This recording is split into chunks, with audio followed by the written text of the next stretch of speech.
Hey guys, welcome to the Field of 68 YouTube channel. If you like what you see here, hit that subscribe button and you'll get more college basketball content just like this. The next one we're going to do, would you rather have UConn's roster or Kansas roster right now in 2024? I'll take Kansas's roster. I'll take Kansas's roster. Again, I know I'm probably going to regret this at the end of the day. Just they got key guys back, and I know they weren't great last year, but part of why they weren't great was again not the fault of KJ Adams or DeJuan Harris or Hunter Dickinson. They just didn't have enough around them. They just didn't have shooting around those guys. So as I said earlier, I love the additions that this Kansas staff pulled in with AJ Storr, with Rylan Griffin, with Zeke Mayo.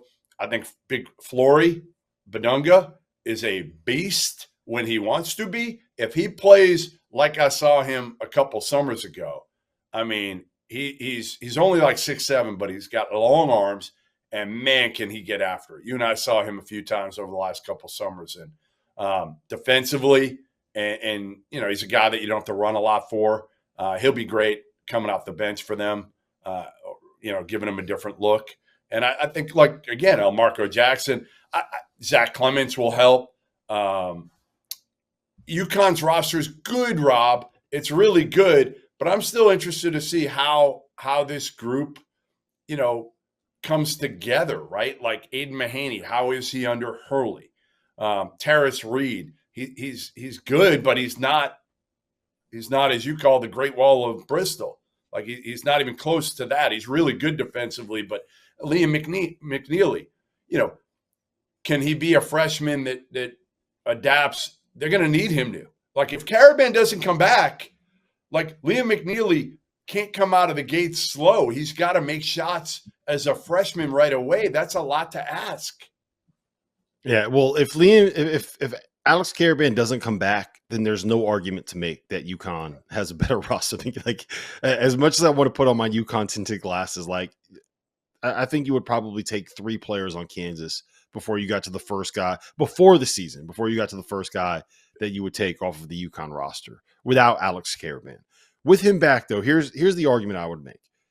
What we've seen every year out of UConn players is someone make a leap, right? And I've made this point plenty of times, right? And I do believe that if Alex Karaban comes back to school, he's going to be the guy that's kind of in that All-American conversation. I think he'd be like a 16 to 17 point per game guy, shoot close to 40% from 3, get you a block and a steal a game, get 7 or 8 rebounds a game, and be a really efficient scorer in the offense, right? I think that Liam McNeely can do a lot of the things within UConn's offense that Cam Spencer did, not quite at that level, but I think that you'll be able to run the same stuff that you were running with him.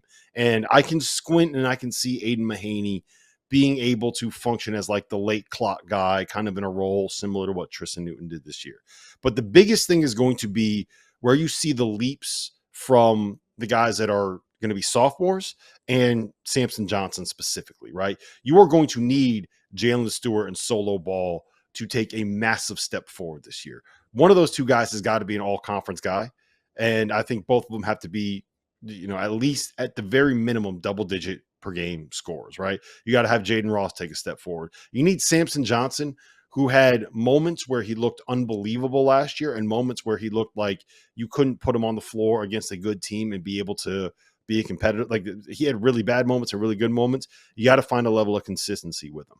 So if you have that sophomore class take their sophomore leap, then I think that you can kind of squint and say, I could tell myself a story about how this roster is going to be better than the Kansas roster. But there's a lot of ifs there when you're saying if Alex Karaban comes back and if Solo Ball, who averaged 3.3 points per game, becomes an all-league guy. You're his agent. You're Alex Karaban's agent. Should he come back? I don't think that you can give him an answer right now. I think I've talked about this before. I think the advice you give Karaban is go through the process, find out where your floor is in terms of the money that you would make next year, whether that's you get a guarantee at like 48, you get a guarantee at 38, you get someone saying no matter what happens, we're going to get you a two-way. Those are two-way numbers, though. So I think what you do is you figure out what the floor is after going through the process as if you're gone, and then go back and say, okay, am I okay with where this is versus the potential of coming back to school and maybe being a first round pick and getting this guaranteed money? If you are okay being on a two-way contract in an organization that's going to be able to develop you, where you feel like you have a good path to being a rotational guy in the league in 2 years, then I think you probably go. If you don't like where you're ending up and you come back to school and you make probably not the same, but like enough money in NIL, and you give yourself a chance to potentially be a first round pick, knowing that your floor is always going to, like, he is what he is. He's like an NBA role player. I think that it's a good, there's no bad choice here. It's just going to depend on where are you going to be valued, and are you okay with what Repeat. that value is? All right. Come back. What? Come back and three-peat. Come back and three-peat. That would be, I would not complain about that at all. I'd be a big fan of that. All right. Thank you for watching the Field of 68. If you've enjoyed what you've seen here, hit that like button, share this link with your friends, or check out the description for some other places that you can consume Field of 68 content.